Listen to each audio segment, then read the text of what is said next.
time, one of the radio stations that I worked for, we always heard noises. Remember that? Oh, yeah. And it would sound like, and this went on forever and ever, and we just got so used to it.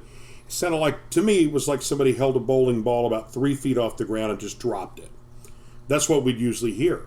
But you came up, and at that time, Dom was just a little baby because he was in a car seat. Yeah. But you made contact there in the building.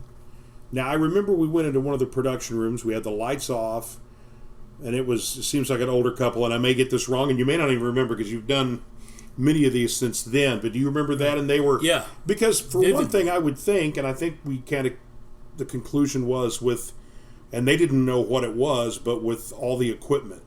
There was something about the equipment that kind of factored in. Wasn't it the radio equipment, as far as they were kind of drawn to that, maybe, or no? Yeah. All of the electrical equipment of the radio station played a significant part in giving them the energy that they needed to manifest themselves. Now go ahead. Go ahead. Well, I remember, the one thing I remember, and I may get it backwards, so this may when you were trying to lead him to the light, basically. I remember that it was the temperature, and trust me, the temperature doesn't change that fast in these rooms. I don't remember if it was freezing cold and then it was stifling hot or vice versa when they left, because you said they're crossing.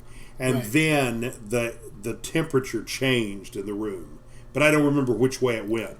But I do remember it was drastic, like instant. Yeah. So I don't know if it had been cold to hot or hot to cold. It was warm. It was like a warm temperature, probably 74 or so in there. Once we all got in there, it obviously got a little bit warmer. Right. But once we were able to zero in on them, obviously, and they kind of came in. Not only did the temperature drop significantly, where you felt an actual chill in the air, but the room actually felt more crowded. Right. And that story, I can attest to that because I was there. Yeah. Yeah. And but that's probably one of the only times. I mean, that just came to me while we were in the middle of this. But I remember as they crossed, and then the temperature completely changed, and it was just weird how that worked that way. Right. Yeah. I forget this. And of course, you got to remember this was at 71st and Yale, but this couple, they obviously weren't from this time zone or frame. Right. So anything in that area would have been like way out in the wilderness probably at that point. I forget because they mentioned a specific number, but now I don't remember that. Yeah. Well, the story went like this. I remember you told Roseanne how there was this activity up there, and of course Roseanne being Roseanne, she wanted to get in on this and see what was happening. So we go up there. I think it must have been 10:30, 11 o'clock at night, right? I believe so. And so the radio station is completely empty, and I'm zoned in, I'm tuned in, and I'm searching for this couple, and I'm like, man, there's something here, but it's avoiding me. Whatever it is, it's avoiding me. Well, we end up going into, what was that, a green room or? It was a production room. A production room. There were two production rooms. But if you remember, we went into that one room, and the minute we went in, we heard what sounded like a pipe wrench hitting a pipe under the floor. Yeah. And it just went boing. Yeah. And we were, whoa, okay. And at that point, I realized I kind of caught a glimpse of them. And it was, I saw an older couple, an older farm couple. Yeah. And they just disappeared into the floor. And it's like we caught them off guard, like they were hiding in there. Right. And they just made that noise to kind of scare us and give them a chance to escape. Once I knew who I was dealing with, I started talking with them, and eventually convinced them. I think I even had to come back a second time, to convince them, hey, I want to help you.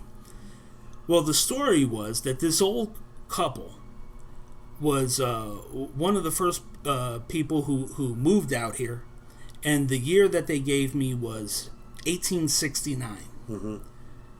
Or 1879. I can't. I think it was 1869.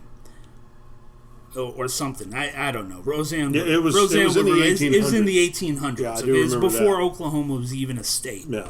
And what they showed me was that they died in a raid. Basically, it was an Indian raid, for lack of a better term. I don't know what the politically correct term for that would be. Right. I'm not trying to offend anyone, but they died in an Indian raid. Okay, and they chose to stay on the land because they were looking for their daughter. They had a little 7 or 8 year old daughter who died in the raid as well. And what they didn't realize was that the daughter had crossed immediately. So they had spent all of this time looking for their daughter, stuck on this land at 71st and Yale.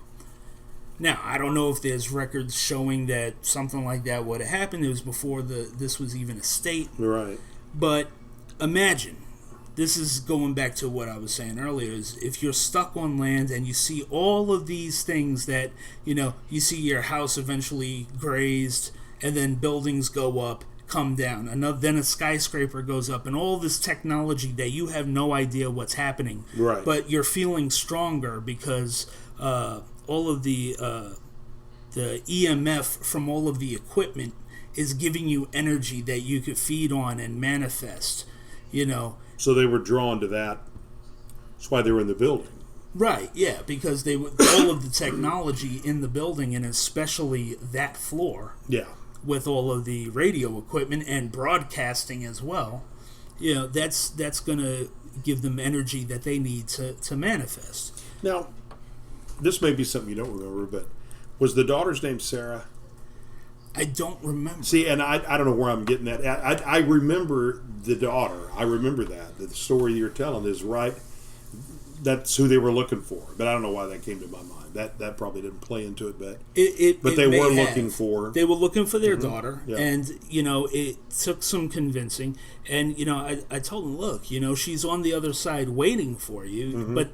It actually took some convincing, because think about it. Here's somebody that you don't know, but all of a sudden it's the first person that's actually communicating with you in a way that you can understand. Yeah. In over 100 years, and eventually it took some prayer and some work, but eventually they crossed. And let me ask you a question. You continue to work there a number of years. Did you have any other issues after that? Not anything that I remember, no.